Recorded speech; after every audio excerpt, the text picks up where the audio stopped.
할렐루야. 우리 곁에 계신 분들과 인사하십시다. 하나님의 은혜가 함께 하시길 바랍니다.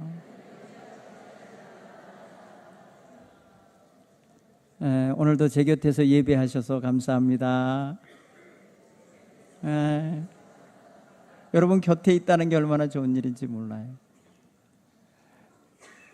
사람은 소중한 게 많은데 많은 사람들이 쉽게 생각하면 돈을 너무 소중하게 여기는 사람도 있어요. 근데 어느 사람은 관계를 소중하게 여기는 사람이 있어요. 관계. 그리고 어느 사람은 자기가 하는 일이 너무 소중한 사람도 있어요. 오늘 우리는 하나님의 자녀들인데 무엇을 소중히 여기며 살아가는 백성인가, 그리고 무엇에 마음을 두어야 되는가 생각해 보는 시간이 됐으면 좋겠어요. 오늘 그런 면에서 우리 자신을 한번 좀 돌아보는 시간을 가졌으면 좋겠어요. 제일 돌아보기 쉬운 것은 여러분 자신의 마음은 누구도 모르니까 여러분 자신을 먼저 마음을 들여다보시면서 지금까지 나는 무엇 때문에 실망하고 무엇 때문에 행복하고 또 무엇 때문에 슬퍼하나, 이런 자신의 마음을 주관하는 중심 테마가 뭔지를 한번 좀 살펴보세요. 나는 무엇에 추동을 받고 무엇에 역동함을 느끼고 무엇 때문에 신바람이 나는지 한번 좀 생각해 보셔도 돼요. 사람은 보통 끼리끼리 모여 살려 합니다. 이게 뭐랄까요? 굉장히 그게 정상적인 걸 거예요. 끼리끼리를 참 소중히 여깁니다. 그러다 보면은 또 그 뒷면이 보이게 되는데 그건 너무나도 배타성이 보여져요. 우리끼리 속에 못 들어오는 사람은 외로움을 느낄 수도 있고, 우리끼리라고 하는 그 테두리 안에 낄 수 없는 형편에 있는 사람은 왠지 소외감도 느낄 수 있을 거예요. 그런 면에서 생각할 때에 끼리끼리 모여 사는 게 당연하고 자연스러운 것이긴 하지만 때로는 이것이 한계가 있다는 거, 다른 사람을 품어내지 못하는 그러한 배타성으로 느껴질 수 있다는 것도 생각해 봐야 돼요. 그래서 우리는 조금 더 넓은 시각을 가질 수 있으면 좋겠다. 오늘 성경은 우리에게 원수에 대하여 보복하거나 복수하는 것을 단념하도록 권면하고 있어요. 이건 또 좀 적극적인 편에서 복수하지 말라는 그런 어떤 부정적인 언어로서의 마을보다는 적극적인 표현으로 뭐냐고 하면은 그들을 사랑으로 품으라는 뜻일 거예요.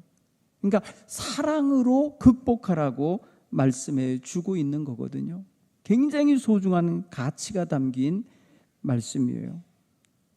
사실은 돈보다 더 중요한 게 우리에게 있어서는 사랑인 거죠. 여러분, 사랑이 없으면 두둑한 지갑을 품고 있어도 외로워요. 그 지갑 틈으로 외로움이 들어와. 그렇죠? 지갑은 두둑하고 카드는 많이 갖고 있는데 외롭고 소외된 느낌이 들고 내 곁에 사람이 없는 것 같을 때 얼마나 그게 쓸쓸합니까? 돈이 채워줄 수 없는 게 관계에서 와지는 사랑의 공급, 사랑의 나눔입니다. 이게 굉장히 소중한 거라는 걸 우리는 오늘 생각해 보는 시간이 되길 바랍니다. 피차 사랑을 권면하고 피차 사랑으로 서로를 섬기고 돌보는 것이 우리 성도들의 본분입니다. 히브리서 10장 24절에 서로 돌아보며 사랑과 선행을 격려하며 모이기를 피하는 어떤 사람들의 습관과 같이 하지 말고 오직 권하여 그날이 가까움을 볼수록 더욱 그리하자, 이렇게 권면하고 있는 말씀입니다. 우리는 그런 면에서 생각하면 좀 서로 사랑하며 서로 돌아보며 선행을 베푸는 이런 삶을 추구하는 이러한 관계가 되어야 되겠다. 그런 마음을 갖는 오늘 그런 아침이 됐으면 좋겠어요. 굉장히 소중한 거를 우리 마음에 가졌으면 좋겠어요. 우리의 마음의 근심과 염려, 걱정의 대부분은 어떻게 살까? 무엇을 먹을까? 그런가 하면 어떤 집에서 살까? 뭐 이런 어떤 의식주 문제 내지는 어떤 그 생존의 문제에 관련된 근심 걱정이 많아요. 그런데 그런 근심에 사로잡힌 삶은 우리가 의식하지 않고 있을지라도 그게 어느 날 끝나진 않아요. 이게 어느 날 멈추고 해결됐다라고 생각을 안 하는 것 같아요. 그래서 젊은 사람 때부터 나이 든 시절까지 계속 그거는 따라오는 것 같아요. 계속 그거를 가지고 가요. 그래서 우리의 마음의 근심의 대부분은 돈 걱정인 것 같아요. 안 할 수 없어요. 있어야 되는 거 필요합니다. 그거 있어야 먹고요. 그거 있어야 안전한 거처가 있고요. 그거 있어야 따뜻한 옷을 입고요. 그것이 있어야 어디 먼 거리라도 이동할 때 필요한 자동차를 구할 수 있으니까요. 꼭 필요한 건 맞아요. 필요한 건 맞는데 그게 전부는 아니라는 거예요. 그것만 사랑하면 안 된다는 거예요. 그것만을 최고 가치로 여기면 어느 날 외로워져 있고 어느 날 쓸쓸함 속에 있고 어느 날 그는 철저하게 혼자 돼 있는 상태에 있을 거라는 거예요. 그래서 우리는 그걸로 해결할 수 없는, 돈으로 해결할 수 없는 사람과의 관계, 사람과의 사랑의 나눔, 이런 부분도 꼭 챙기셔야 된다. 특히 하나님께서는 우리에게 주신 사명은 바로 이 후자, 관계와 사랑을 통해서만이 할 수 있는 일을 주신 거예요. 여러분, 이웃에게 복음을 전하고 이웃에게 하나님의 은혜와 사랑, 하나님 나라의 소망을 전해드리려면 어떻게 해야 되겠어요? 그거의 관계가 좋아야 되잖아요. 관계 속에 들어가야만 그게 가능하잖아요. 그리고 관계라고 하는 걸 바탕으로만 가능하잖아요. 돈 있다고 되는 거 아니에요, 이거? 좋은 집에 살고 있다고 해서 저절로 전도 잘하는 사람 되느냐? 그렇지 않아요. 절대 그것으로 해결할 수 없어요.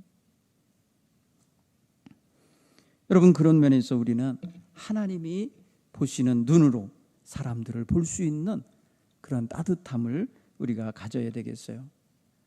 우리 한번 좀 따라서 해볼까요? 하나님은 모든 사람을 사랑하신다. 모든 사람을 사랑하시는 하나님을 믿는 하나님의 자녀들이에요. 우리는 그런 면에 있어서 모든 사람에 대하여 사랑의 대상이다 라고 여길 수 있어야 되고, 사랑의 관계 속에 살아야 할 사람들이다 이렇게 여기면 사실 원수를 맺는 관계가 되질 않을 거예요. 그렇죠? 원수가 되어서 보복하고 싶은 마음, 그런 마음 갖는 그런 인생 관계가 형성되지 않을 거예요. 여러분, 원수 관계가 있으면 얼마나 불편하겠어요. 여러분, 원수 같은 사람은 정말 옆에 있으면 불편하지 않겠어요? 근데 그런 관계를 맺는 사람들이 있을 수 있고, 또 역사적인 상황 속에 그런 역사의 현실에 놓여 있는 시대가 있었어요. 오늘 이 편지를 받고 있는 로마 교인들은요, 호시탐탐 그들을 감시하고 그들을 잡아들여서 십자가에 못 박아 죽게 만드는 로마의 아주 강력한 핍박이 그들 주변에 맴돌고 있었어요. 굉장히 불안하던 시대예요. 생존이 불안하던 시절이에요. 생존이 불안한 데서 어떻게 예수를 믿으며 어떻게 복음을 전하며 예수님을 믿는 공동체로 사람들을 안내할 수가 있겠어요? 이거 굉장히 어려운 거예요. 너무 힘든 거예요. 지금 상황이 우리처럼 좋은 상황이 아니에요. 우리 한국인들은 지금 굉장히 좋은 상황에서 예수를 믿고 있습니다. 예수 믿는다고 말했다고 해서 핍박이 오거나 잡혀 들어가거나 감옥에 갇히진 않아요. 그런데 당시에는 박해자들이 있었어요. 그런데 성경은 지금 뭐라고 그러냐면 그들을 어떻게 하라는 거예요? 축복하랍니다. 여러분, 축복이라는 말은요, 복을 빌어주다는 뜻이에요. 복을 빌어주어라. 나를 박해하는 사람을 복을 빌어주면 더 잘 받게 하라고? 아니면 그 받게 하는 일을 더 형통하게 만들어주라고 하는 그런 축복이겠어요? 그가 바른 길을 가게 되기를, 그가 하나님을 알게 되기를, 그가 사람들을 죽이는 일에 동참하지 않기를 바라줘야겠죠. 축복해줘라, 그 저주하지 말아라. 무엇을 하고 무엇을 하지 말라냐? 우리는 쉽게 하면 날 박해하는 사람 저주하고 욕하게 되죠. 그러지 않아도 욕하는 사람 많은데, 여러분 욕 먹어보셨어요? 에? 욕, 야, 들어서 기분 되게 나빠. 욕 먹어보면 오해 받아보셨어요? 오해 받아도 기분이 별로 안 좋아. 에? 이간 당해보셨어요? 이간질 당해도 정말 분통이 터질 거예요. 어느 여자분들이 모임을 가지면서 막 그냥 수다를 떨면서 누구 한 사람을 놓고 막 한 사람이 핏대를 높여가면서 욕을 하면서 막 그러게, 한참 듣고 있던 앞에 앉아있는 여자분이 그 사람 우리 오빠인데? 이야기를 한참 얘기를 한 거 보니까 제천에 사는 우리 오빠래. 야, 그 한참 욕하는 사람이 제천 사람이야. 그러니까 아니까 한 거예요. 오빠라고 말한 그분은 딴 데로 시집가 있는 사람이에요. 여러분, 우리 인간관계는요, 한치만 건너가도 아는 사람이 있어요. 그렇죠? 한치만 건너가면 아무도 모를 것 같아서 막 얘기를 했는데 보니까 거기에 아주 친밀한 사람이 있을 수도 있고요, 친척이 있을 수도 있고요, 이렇게 말입니다, 형제자매가 있을 수도 있더라고요. 그러니까 우리는 어디서든지 우리가 누군가와 원수 맺고 사는 것 같이, 또 아니면 다른 사람을 헐뜯는 그런 욕하는 욕쟁이로서 있으면 안 되겠더라고요. 그냥 자, 옆에 분들에게 좋은 말만 하고 삽시다. 칭찬하며 삽시다. 축복하며 삽시다. 여러분, 우리는 그거 해야 돼요. 그거 아무것도 아닌 게 아니에요. 사람은 보통 자기가 자기를 좀 알아요. 그런데 굉장히 옆에서 칭찬해주고 축복해주면 너무 좋아요. 그렇지 않아요? 이번 주에 저희 가정에 손님이 오셨어요. 좀 한 18년 만에 만난 분이에요. 18년 지났더라고요. 근데 그분들이 저에 대해서나 저희 집사람에 대해서 좋은 어떤 인상만 갖고 계신 것처럼 말을 해. 근데 제가 18년 전 그쪽으로 가보면요, 굉장히 부족했던 사람이거든요. 지금보다 더 어렵고, 지금보다 더 실수도 많고, 지금보다 더 경험도 없고 지식도 없고 그런 거잖아요. 영성도 떨어질 수 있고 기도 생활도 덜 할 수 있고 훨씬 더 젊을 때잖아요. 그런데 그때 일을 좋게 표현하시는 분들을 보고 제가 그냥 그분들 접대한 게 아니라 그분이 저를 접대해 주시고 간 것 같은 그런 느낌을 받았어요. 어떻습니까, 여러분? 경험해 보셨나요? 여러분, 누군가를 만났을 때 그 사람에 대하여 안 좋은 것은 다 잊어버리고 좋은 것만 얘기할 수 있는 것도 굉장히 좋은 품성 같아요. 그런데 알면서도, 부족한 걸 알면서도 따뜻하게 말해줄 수 있는 건 이건 능력이에요. 이거는 은사예요. 이건 사랑의 은사예요. 사랑의 은사. 사랑 안에서는 모든 게 다 어떻게 돼요? 덮어주고, 감싸주고, 잊어주고, 품어주고, 참아주고, 바래주는 이런 거 아니겠어요? 그런 면에서 보면 하나님이 사랑하는 사람이다. 하나님은 저 사람도 사랑하는 사람이야. 그러니 내가 하나님이 사랑하는 사람을 함부로 폄하하거나 욕하면 안 되는 거구나. 이거를 깨달아야 되는 거예요.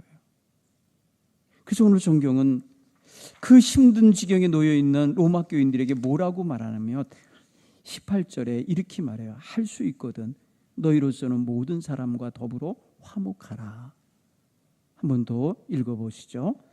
할 수 있거든, 따라서 해봐. 할 수 있거든 너희로서는 모르는 사람과 더불어 화목하라. 야, 이 짧은 길이요, 이 짧은 말씀인데 이게 엄청난 힘을 가진 거라는 걸 알아요. 할 수 있거든. 모든 사람과 더불어 화목하며 살 수 있는 이 힘이 어디서 비롯될까? 어디서부터 나올 수 있을까? 바로 하나님이 주신 사랑에서 나온다 믿습니다. 하나님의 사랑이 있어야 돼요. 오늘 우리는 그런 면에 있어서 하나님의 사랑을 품고 세상에 나가서 세상 사람들 속에서 살고 있는 성도로서 본분을 감당해야 되잖아요. 그렇기 때문에 하나님의 사랑 안에서 하나님과 그 사랑의 줄에 연결돼서 우리 속에는 하나님의 사랑이 공급되고 우리는 하나님을 알지 못하는 사람에게 그 사랑을 그대로 연결해서 전달해주고 배달해주고 그렇게 살아가는 게 이게 우리들의 선교적인 삶이 아닐까 싶어요. 이게 복음적인 삶이라 믿습니다.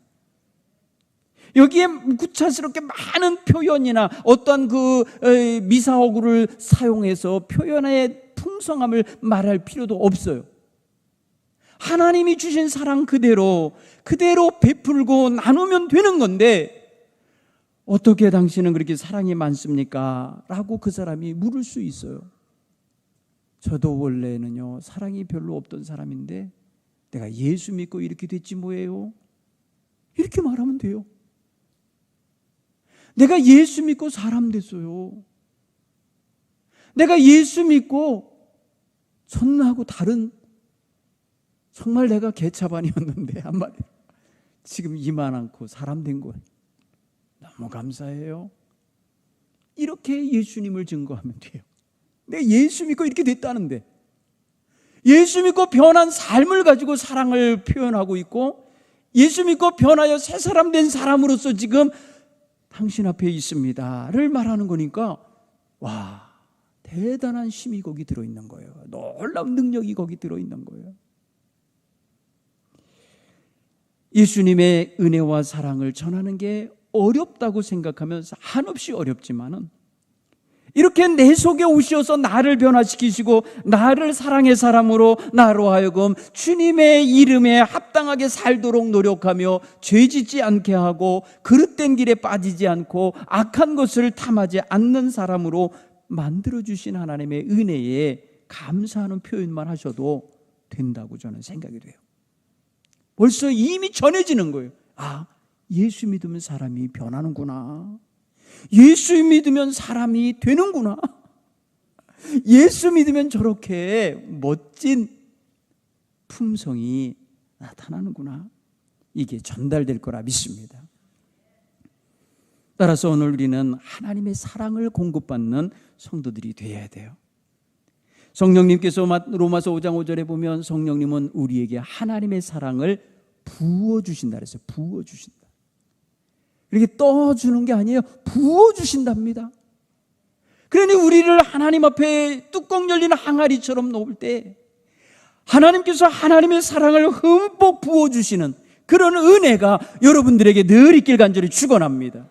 오늘 예배를 드리면서 여러분 마음속에 하나님의 사랑이 흠뻑 채워지셔서 전에 원수같이 되었던 사람, 미워하는 사람, 싫어하는 사람, 그냥 거리감 두고 싶은 사람조차도 하나님 그를 품어주옵소서 하고 기도할 수 있는 사람으로 변화되기를 간절히 축원합니다. 사랑하는 성도 여러분, 사랑엔 거짓이 없다 했어요. 사랑엔 거짓이 없나니 그랬어요. 여러분, 사랑에 거짓이 섞이면 그건 꾸밈이죠. 그건 가짜예요.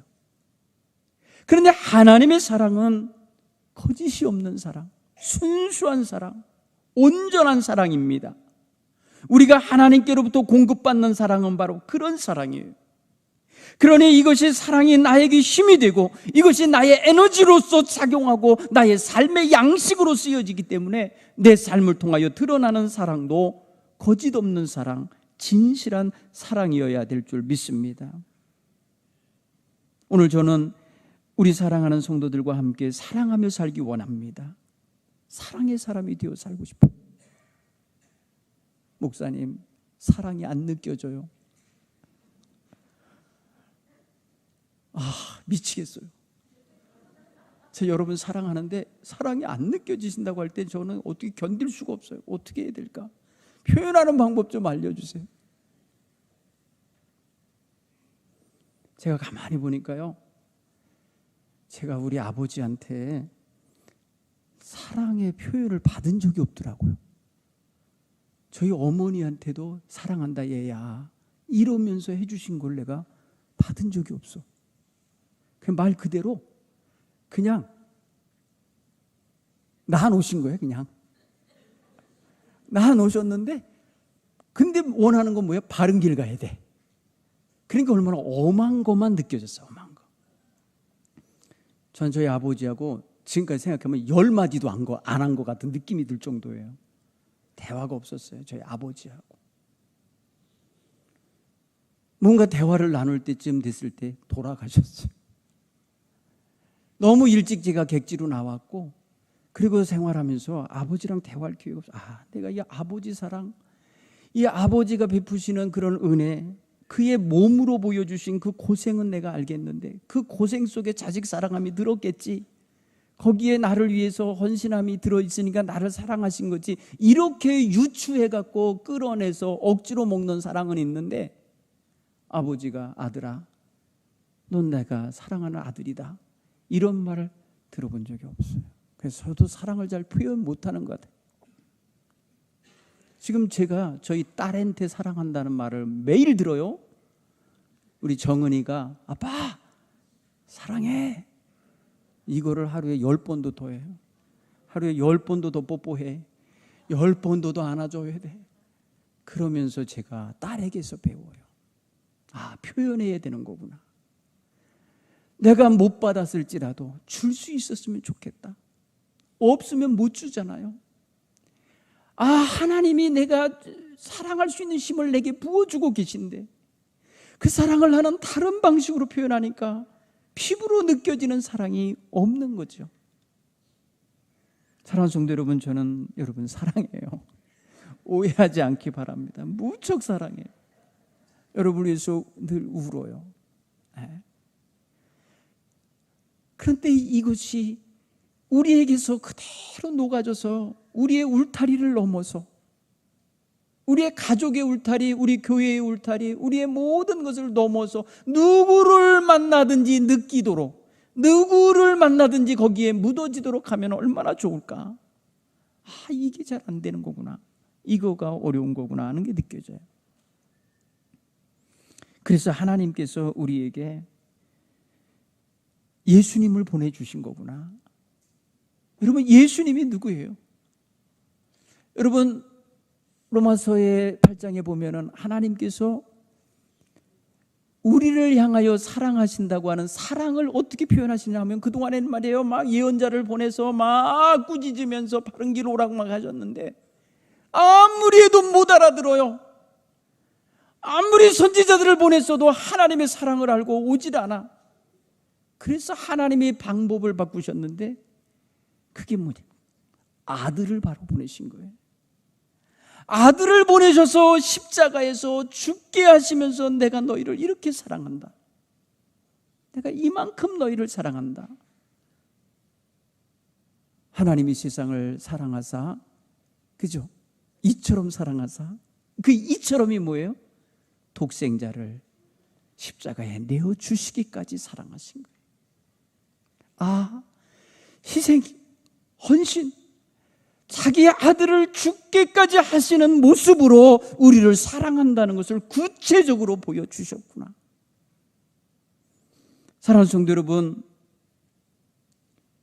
진실로 사랑하는 상대를 돌보거나 대하는 태도를 보면 끔찍히도 사랑하는구나, 이걸 느낄 수 있죠.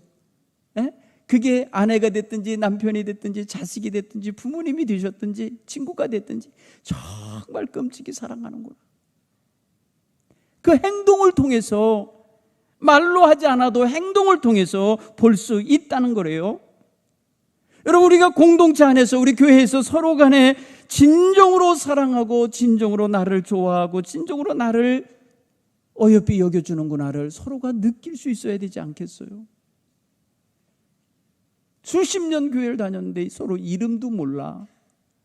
저 사람이 어떻게 사는지 집 사정도 몰라. 아무 관계가 없이 살아가면 아무리 오래 곁에 있었던들 서로 얼굴만 보고 지내고 마는 게 아니냐. 그래서 우리는 교회 안에서 먼저 공동체 안에서 서로가 사랑하며 형제 자매로 인식하고 존중하고 겸손하게 섬길 수 있는 그러한 귀한 은혜가 있기를 간절히 바랍니다.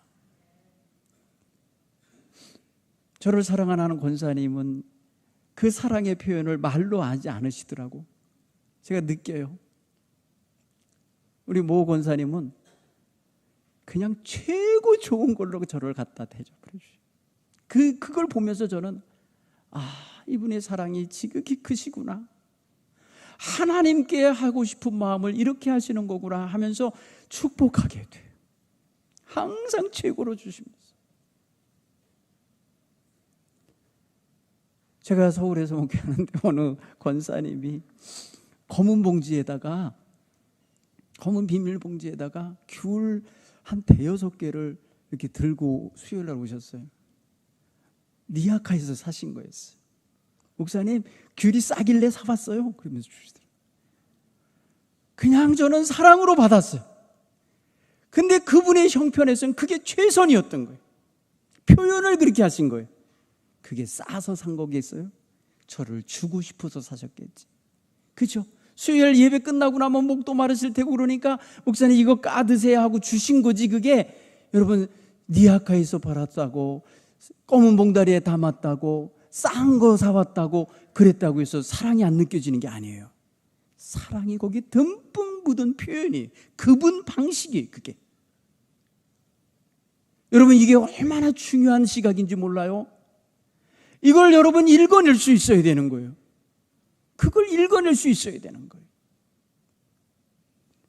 오늘 저와 여러분의 삶 속에서 우리의 실제의 생활로, 우리의 실제의 선행으로, 실제의 섬김으로 사랑이 표현된다라는 걸 깨닫고 살아가는 저와 여러분이 되시길 간절히 축원합니다.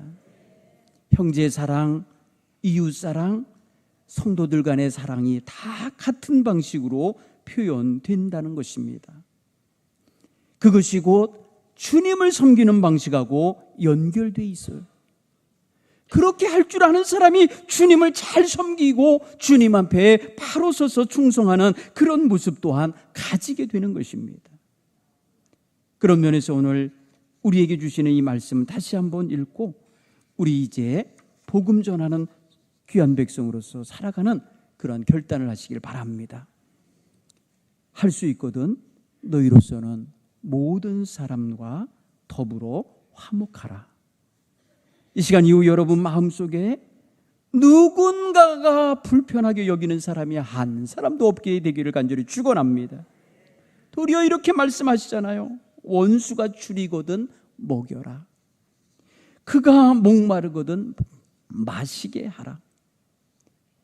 여러분 이게 쉽지 않은 거예요. 원수는 죽이고 싶고 내쫓고 싶고 말입니다. 저 멀리 버리고 싶은 존재지 어떻게 내 앞에 데려다가 상을 차려줄 수 있는 상대입니까? 원수에게 이렇게 하기가 쉽지 않은 거예요. 오늘 저와 여러분의 삶 속에서 이 역설적인 주님의 명령 감당하기가 심히 어려운 사명, 이 사명을 받고 있는 우리가 이것을 감당하려면 이것을 능히 할 수 있는 힘, 바로 하나님의 사랑을 가질 수 있어야 할 줄 믿습니다. 오늘 성경은 조건이 붙어 있어요. 할 수 있거든요. 할 수 있거든. 할 수 있는 한. 결국 뭐예요? 내 능력 범위를 벗어나는 거 못할 수 있어요. 그렇지만 할 수 있거든 하라는 거예요.